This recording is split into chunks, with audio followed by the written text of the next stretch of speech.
না বাংলাদেশি লাগে? ও বলো তো ওকে কিরকম লাগে? ও তো ব্রাজিলের গেঞ্জি পরে আছে। সময় এই জায়গাটার নাম কি? বানাহার। বানাহার। এই যে পাশে যে গ্রামটা আছে, এই যে গ্রামটা, এই গ্রামটার নাম কি? এটার নাম হলো বরাগীপাড়া। আচ্ছা, এটা ইন্ডিয়ার খুব কাছাকাছি। হ্যাঁ। আচ্ছা, যেহেতু তোমার এইদিকে বাসা, তাহলে তোমার এই যে তারকাটা যে আছে, হ্যাঁ, এদিকে কি বিজিবি বিসিএফ কি সবসময় দেখা যায়? হ্যাঁ দেখা যায়। আচ্ছা আচ্ছা, বুঝতে পারছি। কিন্তু এই যে এখানে যারা চাষাবাদ করে তাদের কি কোনো সমস্যা হয়? তাদের কোনো সমস্যা হয় না।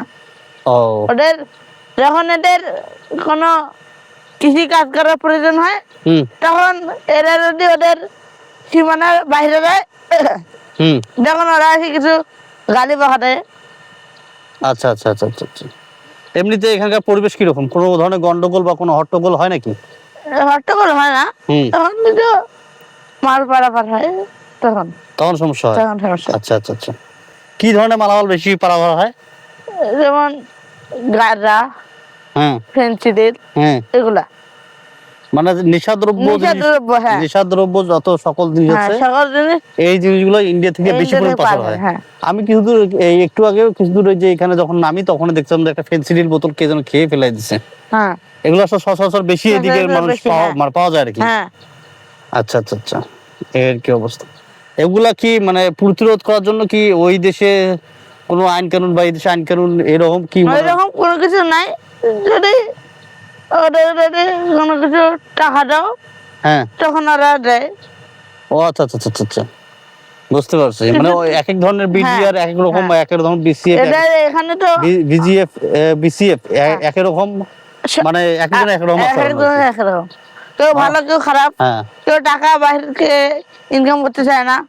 আচ্ছা, এদের এখানে 1 মিনিট যদি এই যে দেখো একটা গাড়ি সাইকেল দেখা যাচ্ছে, দুইটা দেখতে পাচ্ছ কি? হ্যাঁ, দুইটা সাইকেল। হ্যাঁ, এটা কি? এটা বিসিএফ, বিএসএফ। বিএসএফ। আচ্ছা আচ্ছা আচ্ছা আচ্ছা, ইন্ডিয়ান বিএসএফ। হ্যাঁ, আচ্ছা আচ্ছা, বুঝতে পারছি।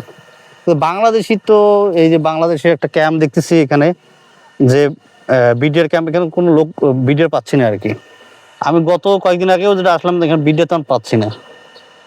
তাহলে যখন কোনো প্রবলেম হয় তখনই শুধু বিডিআর কড়াকড়ি হয়ে যায়, তাই না? নরমালি আপনার যখন কৃষি চাষাবাদ হয়, কিছু দিন পর তখন এখানে সচরাচর বিডিআর থাকবে, মানে বিএসএফ। আচ্ছা আচ্ছা আচ্ছা আচ্ছা, বুঝতে পারছি। তাহলে সামনে সামনে একটা কি নদী আছে? হ্যাঁ, দেখো সব সময় এখানে পাশেই বিএসএফ বিএসএফ গুলো এই যে সাইকেলে যাতায়াত করতেছে। একটু আগে দেখলাম যে দুইটা বিএসএফ। আমি এর আগে আসছিলাম, যখন দেখছি এখানে গাড়িতে করে বিএসএফ রা টহল দিচ্ছিল আর কি। আজকে দেখছি বাইসাইকেলে আর কি। মানে এদের ডিউটি এখন শেষ, এখন আরেকজনের ডিউটি, এখন দুইজন গেল, ওদের ডিউটি এখন। মানে এরা একটু পর পর মানে কারো কারো তোমার সময় 1 ঘন্টা 1.5 ঘন্টা, হ্যাঁ, এরকম 1 ঘন্টা পরে ও যাবে, আরেকজন আসবে। আচ্ছা আচ্ছা, আবার 1 ঘন্টা পর এ আসবে, আরেকজন যাবে। বুঝতে পারছি। আর এমনি নর্মালি এখানকার মনে করো যে রাতের বেলা মানে ওই দিকের মানুষ এই দিকে আসতে পারে, ওই দিকের মানুষ ওই দিকে আসতে পারে না? আচ্ছা আচ্ছা, আগে হয়তো আসতে পারতো আর কি, আগে আজকে থেকে 10-15-20 বছর আগে আর কি। আর আমরা যে যে জায়গাটা দাঁড়াই আছি, এটা তো একটা বাংলাদেশের সীমানা, শেষ সীমানা, কিন্তু ওই দিকে গেলে ইন্ডিয়া। আচ্ছা আচ্ছা আচ্ছা, বুঝতে পারছি।